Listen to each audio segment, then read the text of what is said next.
So as far as the investigation goes, this is the timeline, and we're happy to share it with you. In the meantime, I'd like to read the preliminary findings following last week's investigation and public hearing. Number one, the Philippines had no legal obligation to arrest former President Rodrigo Roa Duterte and turn him over to the International Criminal Court. What was received was only a diffusion notice, not verified or approved by the Interpol Secretariat. No verification by the Interpol whether the request complied with Article 3 of their Constitution, forbidding Interpol from undertaking any intervention or activities of a political, military, religious, or racial character. Under the terms of the diffusion notice, there was no obligation on the part of the Philippines to turn over former President Rodrigo Roa Duterte to the ICC, absent any request for extradition or request for surrender. Under Article 92 of the Rome Statute, a provisional arrest is followed by a request for surrender. There is also no indication that the ICC even requested for the surrender of former president after his provisional arrest. There is likewise no indication that the ICC requested extradition after the arrest. Finally, the argument of Secretary of Justice Remulla is deeply flawed, inasmuch as international humanitarian law, customary law, cannot apply. He is accused of crimes against humanity, not war crimes. IHL refers to war crimes. Procedural administrative matters such as court processes do not become part of customary international law. IHL is international customary law, but the jurisdiction of ICC cannot be considered customary under IHL. The second finding, the Philippine government decided to assist the ICC to arrest the former president. The administration already started preparations prior to March 11. The PNP mobilized units on March 10. The National Security Advisor, Anyo, was already tracking the former president's camp before the arrest. Even before the ICC prosecutor applied for a warrant of arrest, there was already statements by key executive officials that the administration will cooperate if the ICC courses the request through Interpol to arrest the former president. Finally, the claim of the Department of Interior and Local Government Secretary John Vic Remulla that the supposed group effort was only based on rumor is incredible.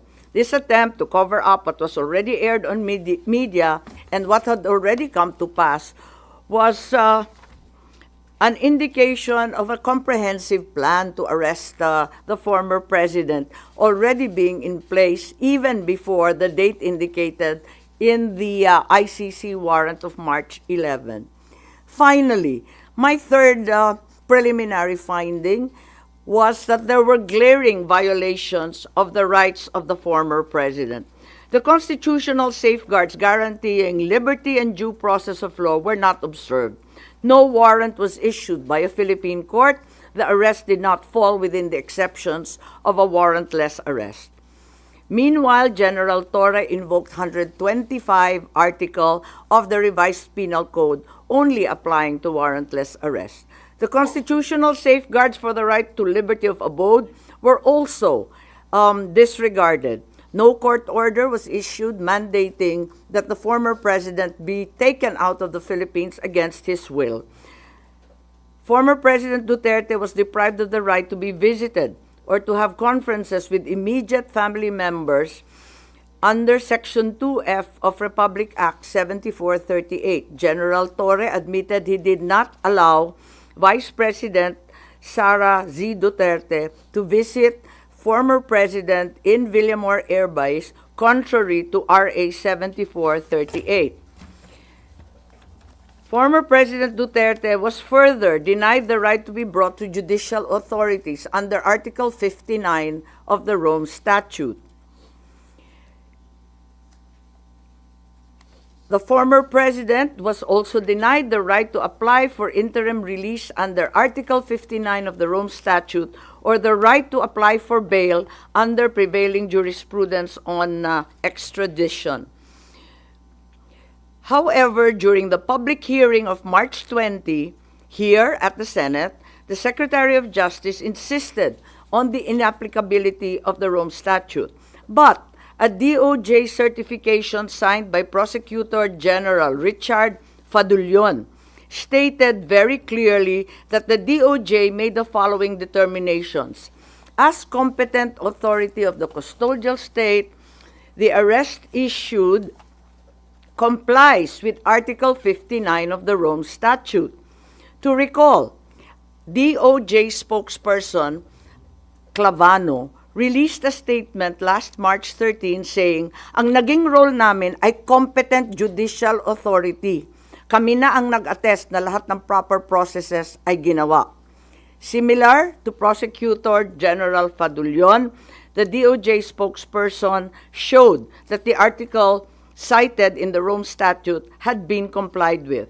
Therefore, it's apparent that the DOJ first tried to convince the public that the requirements under Article 59 of the Rome Statute were complied with, and then later on, when such stance became untenable, decided to ditch Article 59 and the Rome Statute altogether and pursued another theory, extrajudicial rendition, and invoked RA 9851, particularly Article 17. Yun lang po. So those are the three findings right now. As we speak, we are not certain if we will continue at magkakaroon pa ng ikalawang pagdinig pagkat yun nga, kinakailangan na meron tayong matitindi, magagaling at malaman ng mga testigo.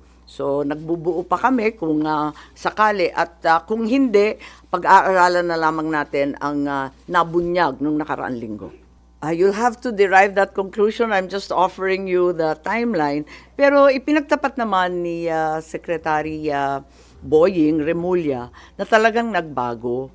Tinatanong ko kung kailan nagbago at bakit nagbago at ano yung pagbabago. Sabi niya lahat naman tayo habang tumatanda, natututo at nagbabago ang isipan. Yun lang ang pinaliwanag niya. Pero maliwanag na nagkaroon ng pagbabago. Kaya nga, may nagsasabi na yung Interpol bawal sa kanila mag-issue ng red notice pagkat may duda sila na political. Kaya ang pinalabas lamang nila ay yung diffusion para hindi sila sumabit kasi pinagbabawal ng sariling konstitusyon ng Interpol kapag political. Paulit-ulit sinasabi ni Secretary Boying Remulla na may konteksto ang lahat. At sa palagay ko maliwanag na may konteksto na talagang sumasabay sa alitan at pagwawalang tiwala ng dalawang panig itong mga pagbabago sa legal processes and our international stand. Nagbago rin talaga. Well, ang dulo nito, maliwanagan tayo dito sa ICC, yung iba nagsasabi na baka dapat ibalik na naman sa NBI at wag daw sa Philippine Center for Transnational Crime ang ugnayan sa Interpol. So may mga recommendations in policy, yun naman talaga ang ating pakay in aid of legislation. At alam din natin na hindi pa tapos to kasi may mga warrant pa na ilalabas. Alam natin na may 5 ng narinig tayo na laman nung ikalawang warrant na mula sa ICC. Kung tama ba ang proseso or kung hindi tama ang proseso, hindi na dapat maulit. So, importante yon. At syempre, yung mga OFW natin na nasa ibang bansa, nanganganib talaga at natatakot kung dito mismo sa sariling bansa, natatangay ang isang dating Pangulo na may edad na at may sakit. Paano pa raw sila? Kaya nais nilang malaman kung ganun na pinaglalaban natin yung mga na peperwisyo, na ko-convict pa sa ibang bansa, pinaglalaban natin na makauwi, paano ba ang sitwasyon ni Presidente? Ngayon, isa pa, medyo marami pong galit at nananawagan sa akin at tinetext ako, sinong mananagot dito sa nangyari? Kasi hindi naman po pwede na nakalusot ng basta. Kasi sinabi ko naman na talagang sa patuloy nilang pagbabanggit ng executive privilege, sub judice, ng national security, talagang parang mistulang nagtatago ang ating gobyerno ng mahahalagang katotohanan.